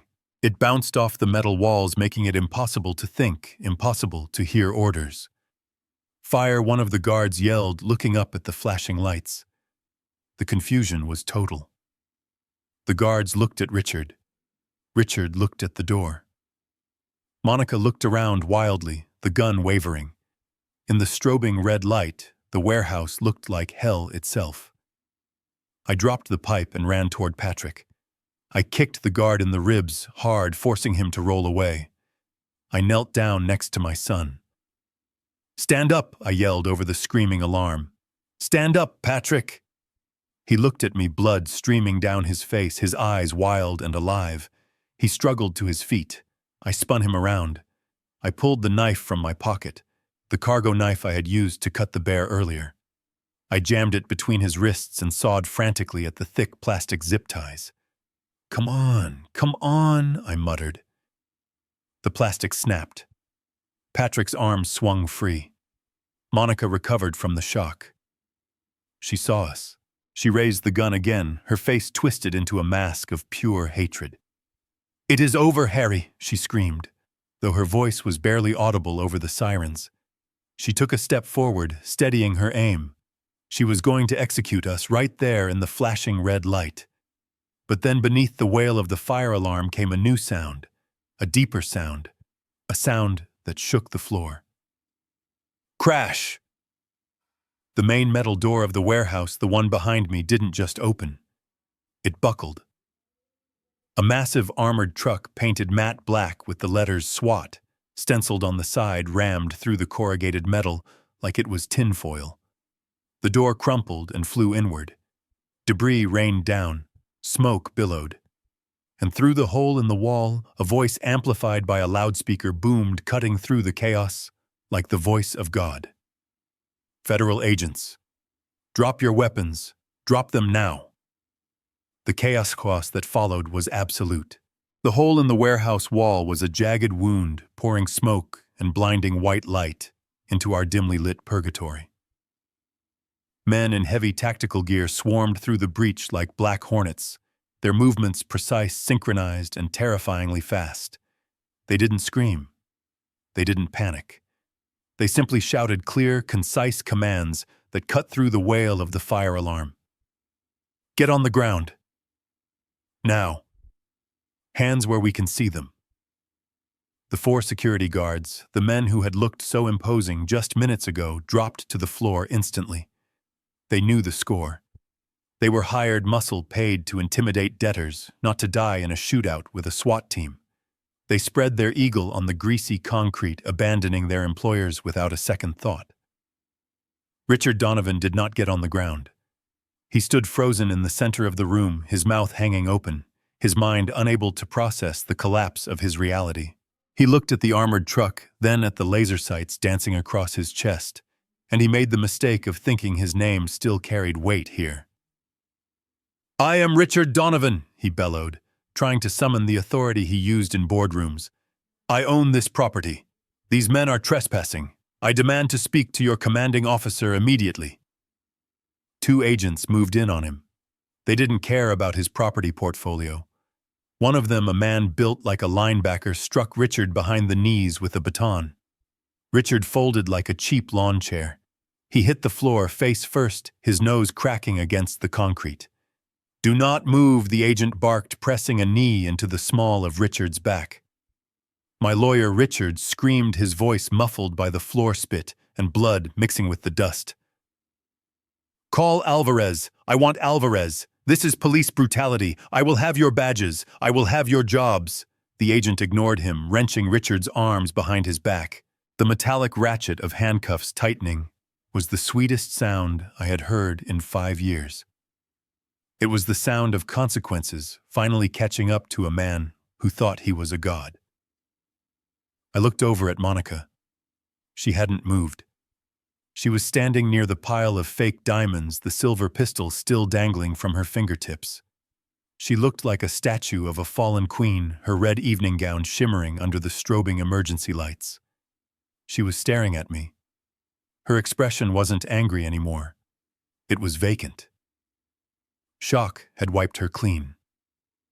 "Drop the weapon," a voice commanded from the smoke. Monica blinked. She looked at the gun in her hand, as if she had forgotten she was holding it. For a terrifying second, I thought she might raise it. I thought she might try to take one last shot at Patrick or me. But survival instinct is a powerful thing. Her fingers opened. The gun clattered to the floor. She raised her hands slowly.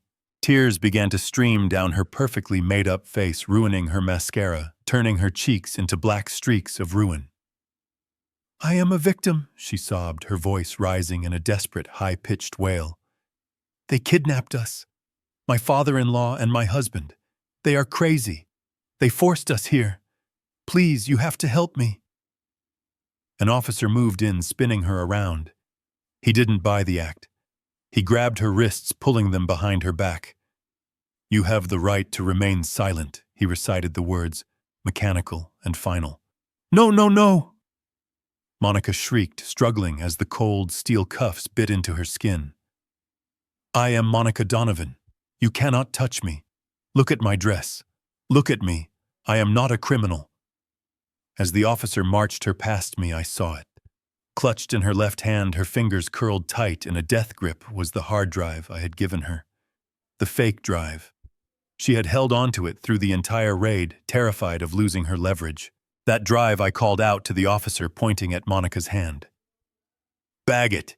It is evidence." Monica looked at me, her eyes wide with betrayal. The officer pried the drive from her fingers. She screamed as if he had torn off a limb. That little black box was the anchor she thought would save her, but now it was the stone that would drag her to the bottom. Even if the data inside was corrupted, her possession of it combined with the scene was damning. I walked over to the wall where I had dropped the metal pipe. I leaned against it, my legs suddenly feeling like water. The adrenaline was fading, leaving behind a bone-deep exhaustion. I watched as they dragged Richard and Monica toward the gaping hole in the wall. Richard was still screaming threats. Monica was sobbing uncontrollably. They looked small. They looked pathetic. They looked like exactly what they were. 2 greedy people who got caught. A man in a trench coat walked through the smoke. He wasn't wearing tactical gear. He had gray hair and a face lined by years of seeing the worst in people. It was Lieutenant Miller. He stopped in front of me, looking me up and down. He saw the cut on my forehead. He saw the bare stuffing scattered on the floor. He saw the pile of aquarium glass. You cut it close, Harry. Miller said, his voice gruff but warm. I told you midnight, Tom, I replied, managing a weak smile. You are 5 minutes late.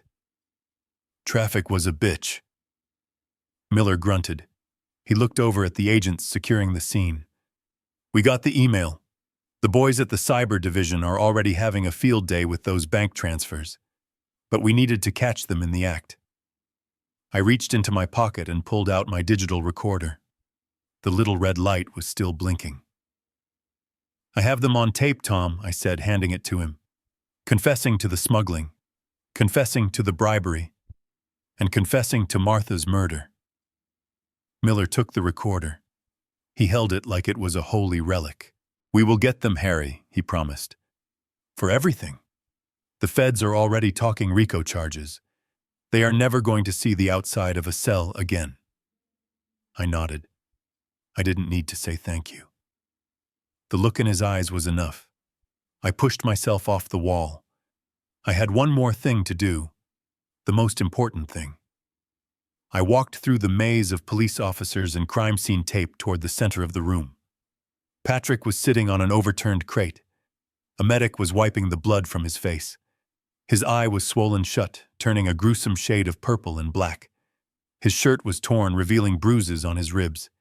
He looked like he had gone 10 rounds with a heavyweight champion. He saw me coming and pushed the medic's hand away. He stood up. He swayed slightly, his balance off, but he stayed on his feet. Dad, he croaked. I didn't say anything. I just looked at him. For years, I had looked at my son and seen a boy who was lost. A boy who was afraid of his own shadow. A boy who let the world break him. But tonight I didn't see that boy. I saw the man who had headbutted a security guard to save his father. I saw the man who had been willing to sign away his life to save me. I saw the man who had finally found his spine in the middle of hell. I stepped forward and wrapped my arms around him. Patrick stiffened for a second, surprised. We weren't a hugging family. We were men of few words and fewer touches. But then he crumbled. He collapsed into me, burying his face in my shoulder. I felt his body shaking. I felt the wetness of his tears soaking through my cheap suit jacket. I held him up. I held him tight, just like I used to when he was small and had a nightmare. I am sorry, Dad, he sobbed into my shoulder. I am so sorry. For everything. For Mom. For Lily. Shh, I whispered, patting his back. It is over, Patrick. It is done. He pulled back slightly, looking at me with his one good eye. Did we win? He asked, sounding like a child again. I looked over his shoulder. I saw Richard being shoved into the back of a police van. I saw the diamonds, the fake diamonds, being swept into evidence bags. I saw the dawn beginning to break through the hole in the wall, turning the gray smoke into gold. Yeah, son, I said, wiping a smudge of blood from his cheek with my thumb. We won. And Lily? He asked, panic flaring in his eyes for a second. I smiled. A real, genuine smile. Lily is sleeping, I said. And when she wakes up, she's going to have her dad back. Her real dad. Not the CEO, not the puppet. Just her dad. Patrick nodded, swallowing hard. He took a deep breath, wincing at the pain in his ribs. Let's go home, Dad, he said. I looked around the warehouse one last time. This place had been a prison for both of us. For him, a prison of fear. For me, a prison of the past. But now the doors were open. The walls were breached. I put my arm around his shoulders, taking his weight, as he limped toward the exit. Let's go home, I agreed. We walked out of the warehouse, leaving the sirens and the handcuffs behind us. We walked out into the cool morning air, 2 battered men with nothing in our pockets but the truth.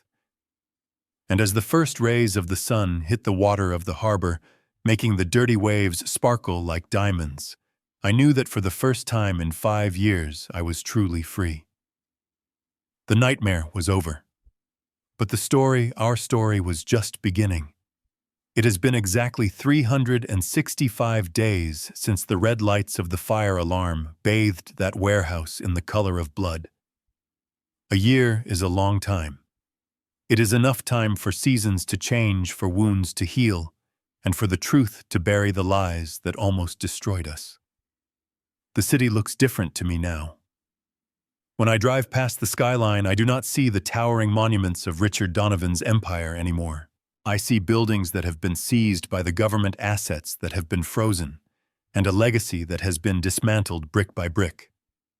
The trial was the biggest news story of the decade. Richard tried to buy his way out, of course. He hired teams of lawyers who cost more per hour than I made in a year. But you cannot buy your way out of a voice recording where you confess to murder. You cannot bribe a jury when the evidence is sitting on a server in Washington, D.C. The jury deliberated for less than 4 hours. Richard and Monica were sentenced to life in prison without the possibility of parole. I was there when the gavel came down.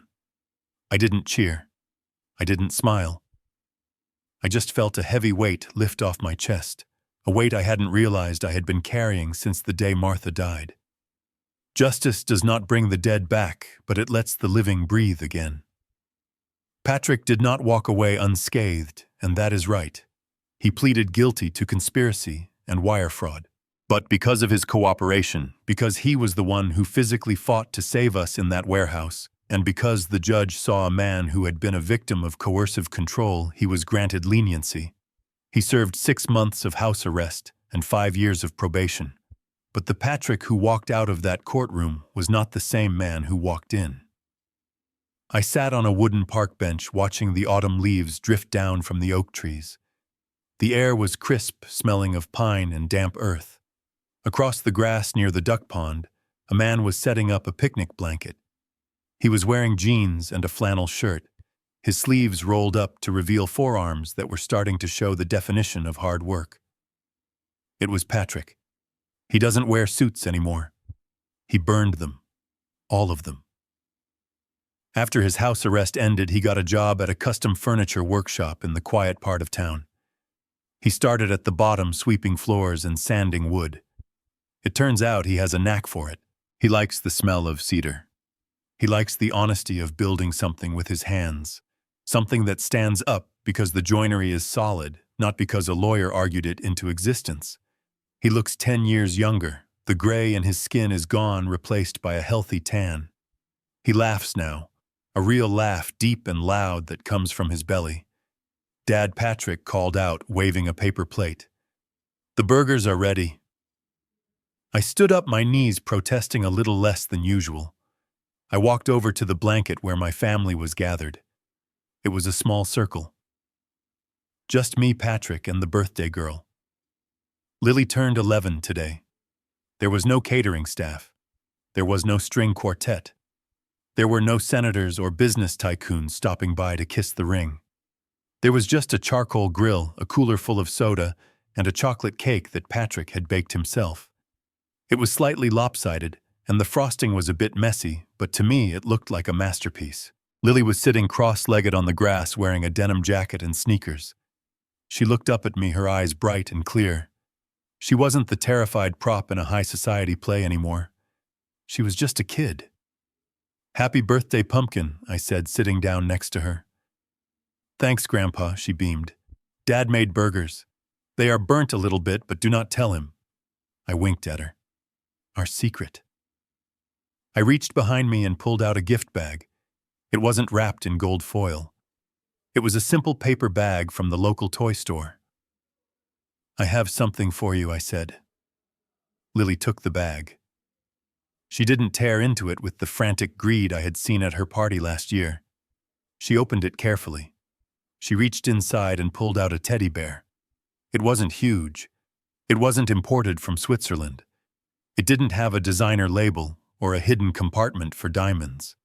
It was a simple beige bear with a slightly crooked smile and soft synthetic fur. I had bought it for $15 at the pharmacy down the street. I felt a sudden pang of anxiety. Kids her age want electronics. They want phones. They want expensive clothes. Had I made a mistake? Was this too simple for a girl who used to have everything? Lily looked at the bear. She ran her thumb over its fuzzy ear. She squeezed it. It squished easily, soft and yielding under her grip. She lifted it to her face and buried her nose in its fur. She closed her eyes and took a deep breath. She stayed like that for a long moment. When she pulled back, her eyes were shining. "It is perfect," she whispered. "You like it?" I asked, my voice a little rough. "It is not much. I know it is not like the big one you got last year." She shook her head violently. "I hated that bear," she said. "It was hard, and it smelled like chemicals." She hugged the new bear tightly against her chest, rocking it slightly. "I love this one," she said. "It is soft. And Grandpa?" "Yes, sweetie." She looked at me, and her smile broke my heart in the best way possible. "It smells like you. It smells like pipe tobacco and Old Spice. It smells safe." I felt a lump form in my throat the size of a fist. I looked at Patrick. He was watching us, smiling, his eyes wet. He nodded at me, a silent message of gratitude and respect. We didn't need to say the words. We knew. We had walked through the fire, and we had come out the other side carrying the only things that mattered. We ate the burnt burgers. We laughed until our sides hurt. We watched the sun go down over the park, painting the sky in shades of purple and orange. There were no diamonds on the table. There were no millions in the bank. I was still driving my old car, and Patrick was renting a small 2-bedroom apartment. But looking at my son teaching his daughter how to skip stones on the pond, listening to their laughter echo in the twilight, I knew the truth. I was the richest man in the world. Richard and Monica had chased a fortune made of glass and lies. They had built a castle on a foundation of sand, and they were buried when the tide came in. I had built my life on something harder, something more durable than diamond. I built it on loyalty. I built it on the refusal to look away when things got ugly. I leaned back on the grass, watching the first stars appear. I lit a cigarette, the smoke curling up into the cool evening air. I took the old cargo knife out of my pocket, turning it over in my hand. It was just a tool. But in the right hands, even a rusty tool can dismantle a kingdom. I am Harry Sullivan. I am a cargo inspector. I am a father. And I am a grandfather. And if anyone ever tries to hurt the people I love again, they will find out that the old man in the cheap suit is the most dangerous storm they will ever encounter. True wealth isn't what you can carry in your pocket. It is what you carry in your heart. And tonight, my heart is full. The lesson I want you to take from my story is simple, but often forgotten in a world obsessed with appearances. Never underestimate the power of integrity. My in-laws thought their money and influence made them untouchable, and they thought my poverty made me weak. They were wrong. Real strength doesn't come from a bank account. It comes from having something worth fighting for. When you stand on the truth, even if you are standing alone, you are more powerful than an army of liars. Protect your family, trust your instincts, and remember that the most valuable things in life are the ones that cannot be bought, sold, or smuggled. If this story moved you, if you believe that justice is worth fighting for no matter the odds, please hit that like button and subscribe to the channel. It helps me share more stories like this one. And I want to hear from you. In the comments below, type the words "family first" if you would go to the ends of the earth to protect your loved ones. I will be reading your comments and hearting my favorites. Thank you for listening, and until next time, stay safe and keep watching the shadows.